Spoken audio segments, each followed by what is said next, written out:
Hey, what's up, Warriors? It's Ed here. We're going to do a little bit of an unboxing of some very cool new boots. I know some folks have already bought it. These are the first ones I get to get my hands on. These are the Salomon Guardian boots. They're the first AR 670-1 compliant boots by Salomon. Let's open these bad boys up. So, as Abe gets a couple of cool shots here, I'm going to take them out. I'm going to put one down, and I will hold the other one. And so a couple of key notes to realize about this is to keep in with the AR 670-1 compliance. You have the 8 to 10 inch height of the boot. You have no composite, no steel toe. You have all the appropriate materials that are required for the AR 670 compliance. Plus you have the Coyote official real Coyote top and bottom. They have to match. The sole has to match the top. The heel can be no more than 2 inches. I think we're good there. I'm not going to measure it right now. But looks like an all-around great boot.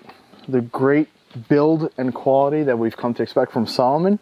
I love this new mesh that they have that they're starting to use on the mids and on this. It's nice and sturdy and durable.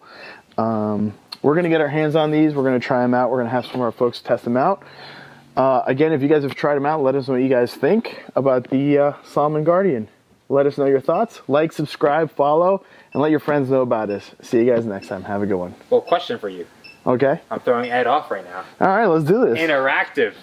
Let's see what's going on. Quest 4Ds to those. What do you think the biggest things are? And a jungle style boot. So the jungle, I feel like this kind of falls right in the middle where the Quest 4Ds are going to be a lot heavier.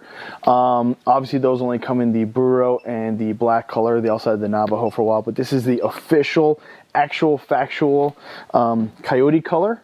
You can't really tell. We tried getting it by the window so you can see the color a little better. But it's much more of the actual Coyote versus the burro. I wish I had a burro boot here that I could show you the difference. So these kind of fall in between where the Quest 4Ds are heavier, thicker, and the jungles are much lighter. Jungle boots with even the drainage holes. These don't have the drainage holes. These kind of fit right in the middle, and especially with weight. You feel that they definitely fall weight-wise right in between those two boots. That was a good question, Abe. Thank you. You're welcome. I think that's done. If you guys have any other questions, let us know. Leave in the comments below. Whatever it is, email us. We'd love to get your input. We'd love to let Salomon know your input so they could always keep building better and more badass boots for you guys, all right? See you guys next time. Have a good one.